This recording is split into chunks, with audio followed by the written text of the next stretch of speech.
Face book और YouTube पे देखा है, इतनी पॉपुलैरिटी आपको किसी भी और पार्टी की नहीं मिल सकती। हमारा 9 बजे शुरू हो गया था, 2 बजे के करीब मेरी आखिरी स्पीच थी। ये हमारी पॉपुलैरिटी है। इसलिए हम पुरजोर मुतालबा करते हैं कि हमारा सर्टिफिकेट हर सूरत इशू किया जाए 22 तारीख से पहले ताकि जो नॉमिनेशन फॉर्म हम फाइल करें हमें रिस्क न महसूस हो कि शायद हमारे जो कैंडिडेट है उसका कोई नुकसान हो सकता है।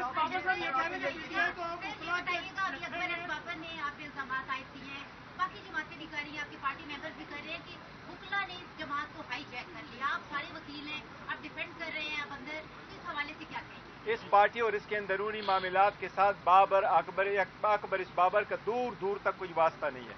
उसे कहो सारे लोग जो सफर हुए, हमारी औरतें जेलों में पड़ी रही, आप कहाँ थे? ये प्लांटेड आदमी है, जहां से कोई प्लांट करके लेके आता है। मनाजरे के जवाब दिए थे। मैं मनाजरे की कोई, अब मैं अगर उसकी वक्त समझूं कि वो डिग्निफाइड पर्सन है तो हम मनाजरे के देते। एक बंदा प्लांटेड आदमी है जो बार बार खैबर टीवी की तरफ से आपको मौका मिले कि आप और अकबर इस बाबर आइए, एक फोरम आपको देते और मुनाजरा करें। देखिए बाबर इस बाबर न हम उसकी स्टैंडिंग को एक्सेप्ट नहीं करते। So let's let it go. Peshawar high court में आपका केस पेंडिंग है, कोई भी आखिरी फैसला इलेक्शन कमीशन को देने से रुका हुआ है। इस दौरान अगर नोटिफिकेशन जारी होता है तो उसकी क्या हैसियत होगी? देखो हाई कोर्ट में हम इसलिए गए थे कि हमें खदशा था इलेक्शन कमीशन कोई एडवर्स ऑर्डर न करे। इलेक्शन कमीशन को पेशावर हाई कोर्ट ने एडवर्स ऑर्डर से रोका है। लास्ट टाइम हमने पिटीशन फाइल कर दी थी, अली साहब ने पिटीशन फाइल कर दी थी लाहौर हाई कोर्ट में, जिसमें लाहौर हाई कोर्ट ने कहा कि एडवर्स ऑर्डर ना पास करे। कमीशन के सामने जब हमने इस्तदा की कि इसको एडजर्न करे, कमीशन ने कहा हम सुनते हैं मैटर को, अगर आपके हक में फैसला करना हुआ तो हमें नहीं रोका है, अगर एडवर्स करना हुआ तो फिर हम ऑर्डर नहीं करेंगे। हमारी भी इस्तदा है कि आप हमारी एक्सप्लेनेशन से अगर सेटिस्फाइड है प्रोसीड विद इट और हमें सर्टिफिकेट इशू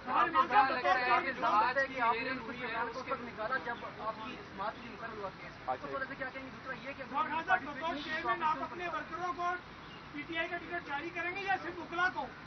नहीं, वो पार्टी ने फैसला करना है, वो सारे लोग होंगे, वो पार्टी का डिसीजन है और प्रॉपर तरीक़ेकार हम अडॉप्ट करेंगे। ऐसा नहीं है जो शामिल हो रहा है उनको टिकट देंगे आप? नहीं, देखो वो पार्टी का डिसीजन है, कोई आज शामिल होने वाले नहीं, जो आजकल शामिल हो रहे हैं उसका नहीं है।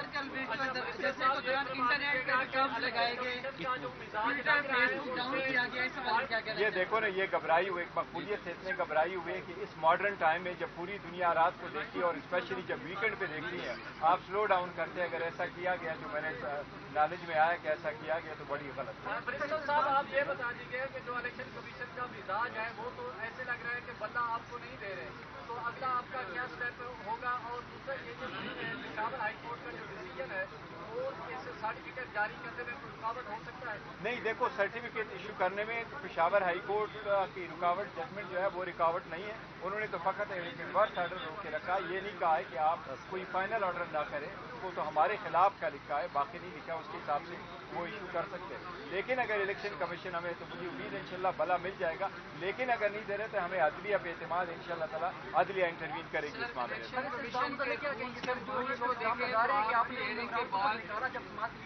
और ये बिल्कुल गलत बात है। मैं आपको एक तफसील बताऊं, ये लोग ये कहते रहे कि हमने इनको निकाला आपकी तरसील। मैं चीफ इलेक्शन के कमिश्नर के तौर पे पीटीआई का काम करता था। हमारे आईन में ये लिखा हुआ है कि पार्टी मैनेजमेंट सेल होगा और वो party management cell software develop करेगी। हमने पाकिस्तान का बेहतरीन कंपनी जो even State Bank of Pakistan के लिए काम करती है, उसके थ्रू हमने ये सॉफ्टवेयर डेवलप करवाया था। और मैंने as a chief election commissioner, जबकि हमें खदशा था कि ऑर्डर आ नहीं रहा, 31 अक्टूबर 2023 को मैंने अपने ऐप वालों को कहा था कि अब हमारा मेंबरशिप फ्रीज होगा, जिस तरह इलेक्शन कमीशन अपने वोटर लिस्टों को फ्रीज करता है। इसमें से न किसी को हमने निकाला न उसके बाद हमने डाला। इसलिए मैंने आपके साथ